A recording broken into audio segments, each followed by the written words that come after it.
মন এবং মস্তিষ্ক এই দুই হলো মানুষের জীবনের দুটি গুরুত্বপূর্ণ অংশ। এবার আপনি বলবেন এই দুইয়ের মধ্যে পার্থক্য কি? দুটোই তো সমান। না, যেটা আমি আপনাকে বোঝাতে চেষ্টা করছি সেটা ভালো করে বুঝুন। প্রথম, মন। এই মন অত্যন্ত চঞ্চল হয়। এর নিজের কোনো বিবেক থাকে না, সিদ্ধান্ত নেওয়ার কোনো ক্ষমতাই থাকে না। এই মন শুধু বয়ে চলে। আর দ্বিতীয় হলো মস্তিষ্ক, সেই অংশ যেখানে বুদ্ধির সঞ্চার হয়ে থাকে। এটা হলো জ্ঞান দ্বারা পরিপূর্ণ এবং অত্যন্ত প্রবলও হয়।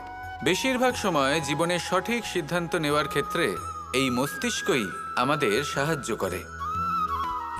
সেখানেই মন মাঝে মাঝে আমাদের উচিত সিদ্ধান্ত নেওয়ার ক্ষেত্রে বাধা দেয়, কখনো সঠিক পথ থেকে সরিয়ে দেয়, কারণ চঞ্চল প্রবৃত্তি হওয়ার কারণে এটা অস্থির হয়ে থাকে।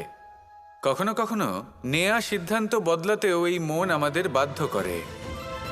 সেই জন্য আপনি যদি জীবনের পথে অগ্রসর হতে চান, তাহলে মস্তিষ্কের সিদ্ধান্তে আস্থা রাখুন, পূর্ণরূপে নিজের সঙ্গী করে তুলুন। হতে পারে তখন আপনার এই মন বিদ্রোহ করে বসল, কিন্তু দৃঢ় নিষ্ঠার সাথে মস্তিষ্কের সিদ্ধান্তে আস্থা রাখুন। আস্তে আস্তে এই মন, যাকে আপনার শত্রু বলে মনে হচ্ছিল, আস্তে আস্তে সেটাও আপনার বন্ধু হয়ে উঠবে আর আপনাকে সাহায্য করবে। আসুন আমার সাথে ভালোবেসে বলুন, রাধা রাধা। প্রত্যেক মানুষ জীবনযাপন করেন, কিন্তু প্রত্যেক মানুষ বেঁচে থাকার রসদ জোগাড় করতে পারেন না। তাহলে কি করা যায়? জীবনের রসদ কিভাবে জোগাড় করা যায়? কিভাবে আমাদের চেষ্টা করে যাওয়া উচিত? আমাদের কি করা উচিত? কিছু কাজ আছে যেগুলো আপনাদের করতে হবে। সর্বপ্রথম, জীবনে যখনই কোনো সমস্যা আসবে তখন নিরপেক্ষভাবে তার সম্মুখীন হন। তা সে যে সমস্যাই হোক, সেটা সমাধান করার জন্য আপনাকে শুভ পথ নির্বাচন করতেই হবে। তারপরে যদি আপনার হাতে কখনো ক্ষমতা আসে, সেই মুহূর্তে আরো বেশি বিনম্র থাকতে হবে।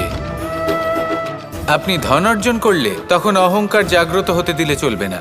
আপনি যদি শক্তিশালী হয়ে ওঠেন, তাও অহংকার জাগ্রত হলে চলবে না। জীবনে যখনই ক্রোধ হবে তখন নিজেকে নিয়ন্ত্রণ করুন আর ভেবে দেখুন যে যদি এই মুহূর্তে আপনি ক্রোধ দেখান, তাহলে তার পরিণাম কি হবে। এর ফলে কি কিছু শুভ ঘটনা ঘটবে নাকি অশুভ কিছু ঘটবে? শুধু এই কটা কাজ নিজেদের জীবনে আত্মসাৎ করুন, জীবন যাপন অত্যন্ত সহজ হয়ে যাবে।